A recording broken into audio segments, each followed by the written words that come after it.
Good morning, students. Welcome to online classes. Hope you all doing well these days. Stay safe, stay home. Now, students, today I am going to explain chapter 5 संज्ञा. So जैसे कि students आज हम Hindi grammar के chapter 5 संज्ञा को पढ़ेंगे. तुमने घर में क्या क्या देखा? फ्रिज, पंखा, सोफा, पलंग, खिलौना, टेलीविजन, गुलदस्ता, मम्मी पापा, खिड़की तथा स्नानघर आदि. ये सभी शब्द किसी न किसी प्राणी, वस्तु या स्थान के नाम हैं. आओ इनका वर्गीकरण करें. प्राणियों के नाम मम्मी पापा, वस्तुओं के नाम फ्रिज, पंखा, सोफा, टेलीविजन, गुलदस्ता, स्थानों के नाम घर, स्नानघर आदि. घर के अंदर की तरह घर के बाहर भी हम बहुत सी चीज़ें देखते हैं, उनका भी कोई ना कोई नाम अवश्य होता है. अब घर से बाहर निकलो और चारों तरफ देखो. तुमने घर के बाहर उद्यान, पेड़, फूल, बेंच, कुत्ता, तितली, बत्तख, आदमी, बच्चे आदि देखे. यानी घर के बाहर भी जो कुछ दिखाई दे रहा है उसका नाम अवश्य है. संसार में दिखाई देने वाले नामों के अतिरिक्त कुछ ऐसे नाम भी हैं जिन्हें हम छू, पकड़ या देख नहीं सकते. नीचे लिखे वाक्य को ध्यान से पढ़िए. हमारी मित्रता सच्ची है. दही में खटास है. मित्रता और खटास महसूस किए जा सकते हैं, अतः ये भाव हैं.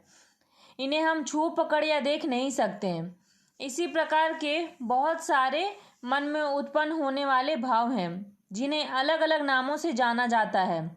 यानी भावों के नाम भी होते हैं. अतः हम कह सकते हैं जिस शब्द से किसी स्थान, प्राणी, वस्तु अथवा भाव के नाम का बोध होता है उसे संज्ञा कहते हैं.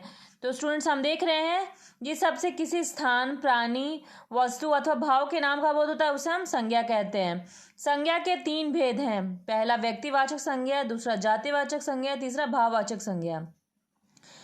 फर्स्ट, व्यक्तिवाचक संज्ञा.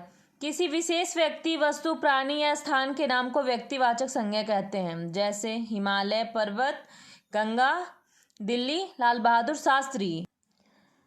आओ एक उदाहरण के द्वारा व्यक्तिवाचक संज्ञा को समझें. पहला, लड़की खेल रही है. गलत. दूसरा, ललिता खेल रही है. सही. चित्र के संबंध में लिखे गए दोनों वाक्य सही हैं, किंतु व्यक्तिवाचक संज्ञा का प्रयोग दूसरे वाक्य में किया गया है. पहले वाक्य में लड़की शब्द का प्रयोग किया गया है, जबकि तस्वीर में जो लड़की है उसका निजी नाम ललिता है. लड़की तो एक ऐसा नाम है जिसका इस्तेमाल हर एक लड़की के लिए किया जा सकता है. दूसरा, जातिवाचक संज्ञा. जिस शब्द से किसी प्राणी, स्थान या वस्तु की जाति या समूह का बोध हो उसे जातिवाचक संज्ञा कहते हैं. कोई भी विशेष नाम व्यक्तिवाचक संज्ञा है. जैसे हिमालय पर्वत बर्फ से ढका रहता है. गंगा पवित्र नदी है. उपर्युक्त वाक्यों में हिमालय किसी विशेष पर्वत का नाम है और गंगा किसी विशेष नदी का नाम है. अतः हिमालय पर्वत और गंगा नदी व्यक्तिवाचक संज्ञा है, जबकि पर्वत और नदी सामान्य नाम है जो पूरी जाति का जानकारी देते हैं. अतः ये सब जातिवाचक संज्ञा है. विशेष निजी नाम व्यक्तिवाचक संज्ञा तथा सामान्य नाम जातिवाचक संज्ञा कहलाते हैं. तीसरा, भाववाचक संज्ञा. जो संज्ञा शब्द किसी भाव का बोध कराते हैं उन्हें भाववाचक संज्ञा कहते हैं. आओ एक उदाहरण के द्वारा भाववाचक संज्ञा को समझें. यहाँ दिए गए चित्र में बच्चे को जैसे ही मनचाहा खिलौना मिला तो वह प्रसन्नता से उछल पड़ा.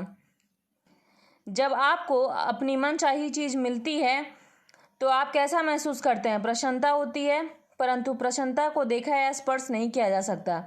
इसे केवल महसूस ही किया जाता है. अतः यह भाववाचक संज्ञा है. सो स्टूडेंट्स, जैसा कि हमने देखा आज संज्ञा पाठ को कंप्लीट किया. आज के लिए इतना ही students. Thank you and have a nice day.